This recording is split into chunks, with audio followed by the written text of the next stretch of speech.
This film is exactly what it should be.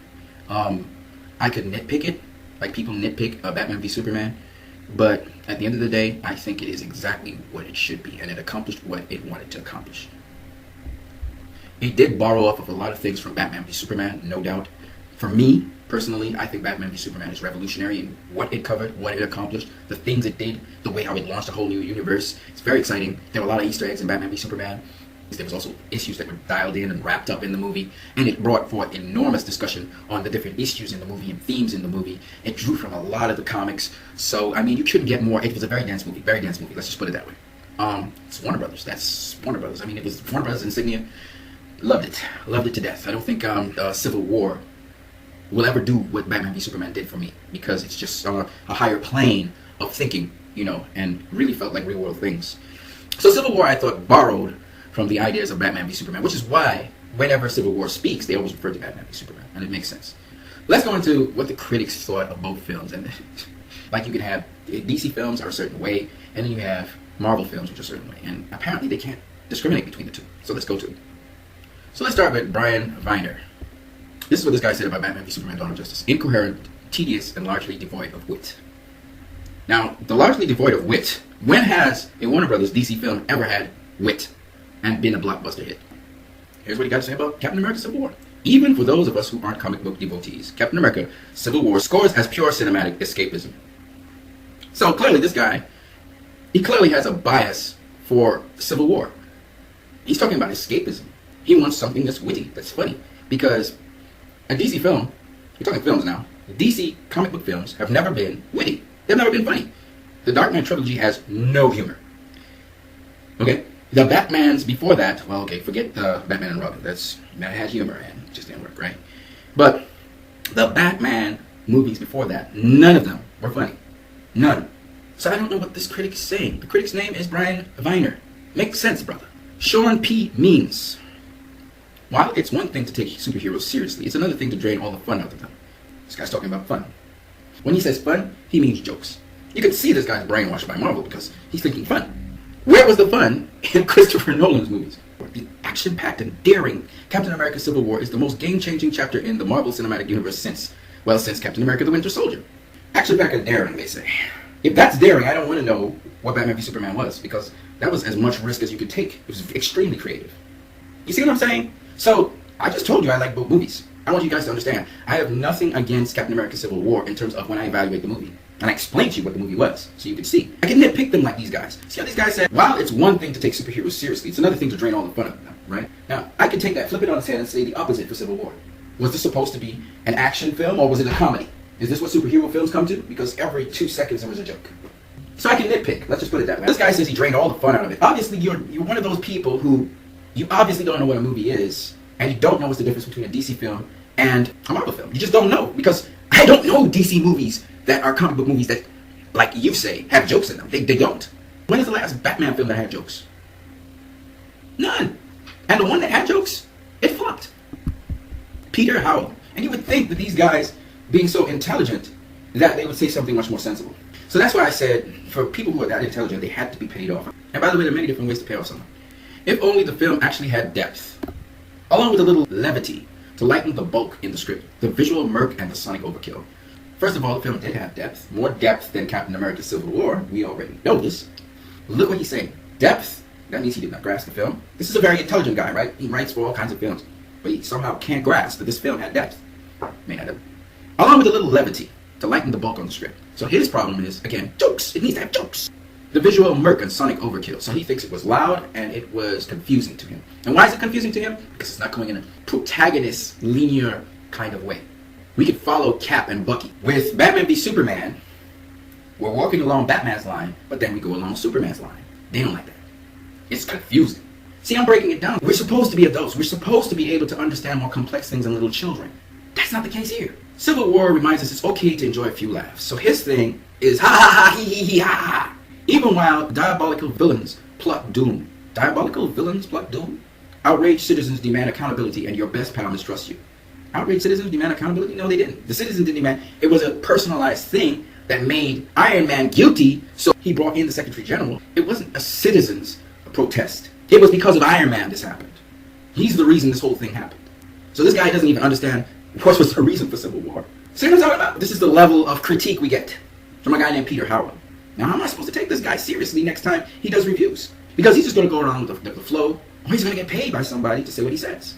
Sergio Benitez, Batman v Superman: Dawn of Justice, sinks any chance DC had to compete against Marvel. So this guy straight up shows the agenda. He's completely biased. Civil War is just a little short from being one of the third best Marvel movies ever, but it's definitely good. Sergio Benitez. Oh, there's no bias here. There's no agenda. Norman Wilner. Wow, it's worse than I feared. Why would you anticipate a film is bad before it even came out? The film's real conflict is idealism versus realism. The actualization of that conflict gives the Russo brothers an anchor around which to stage half a dozen top-flight superhero battles. Idealism versus realism. He's trying to use big words. Idealism would mean, all things being equal, that this is what it ought to be in an ideal world. But in the real world, it doesn't work like that. So they're saying it's a conflict. Who's the idealist there? Isn't it not Captain America? Or is it Iron Man wanting oversight? I mean, the guy's talking big words, but he'd have to account for where is the realism and where is the idealism?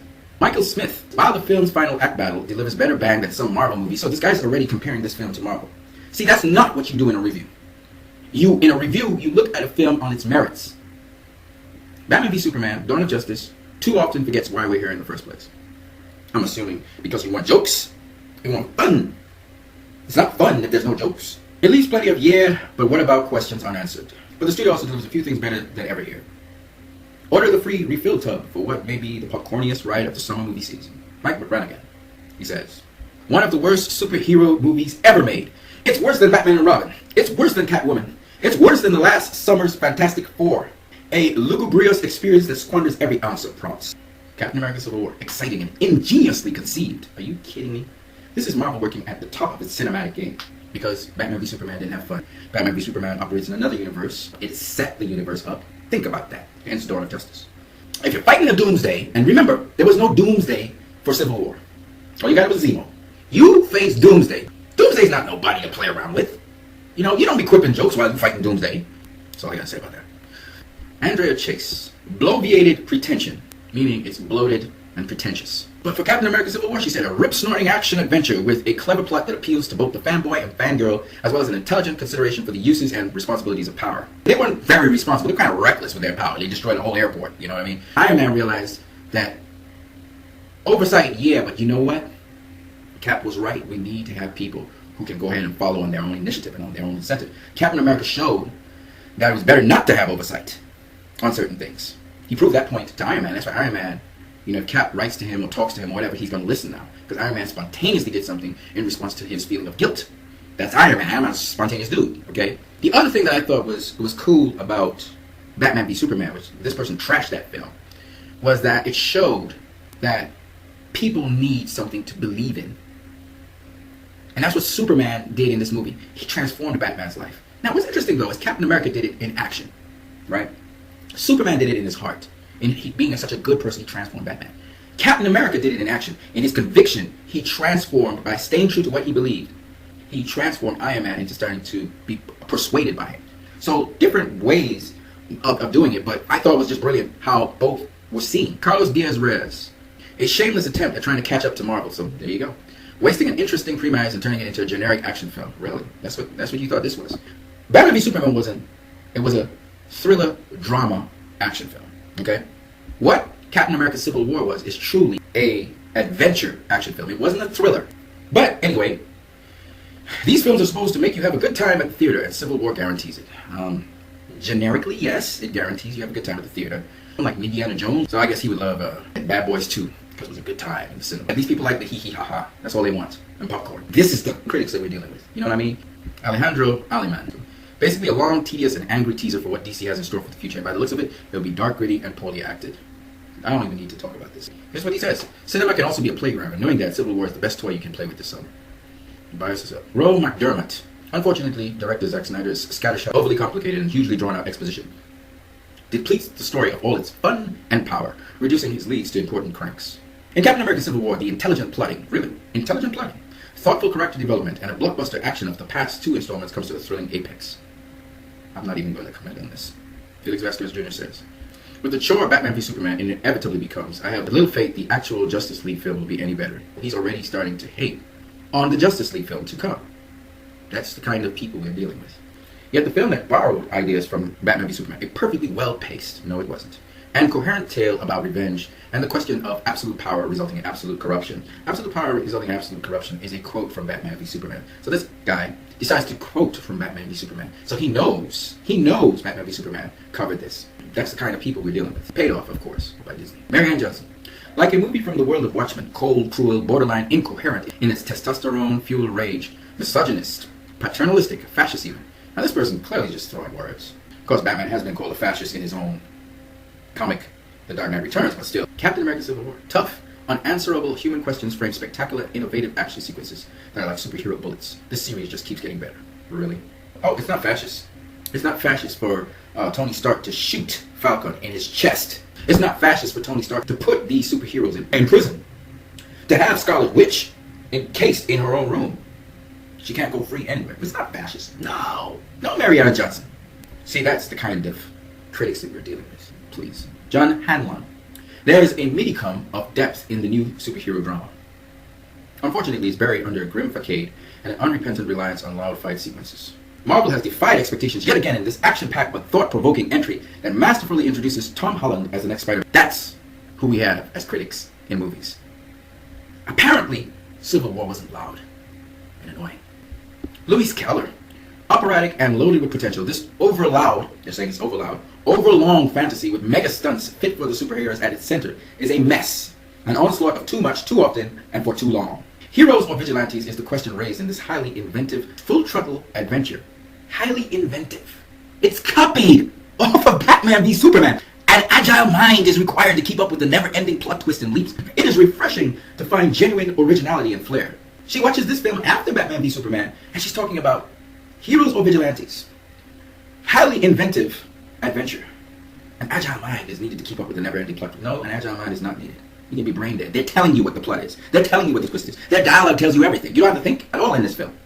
Remember the name, Louise Keller. Matt Bronson.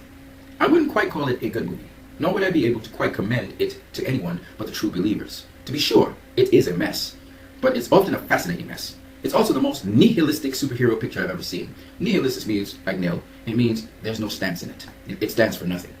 Well, you know I disagree with that, right? Civil War.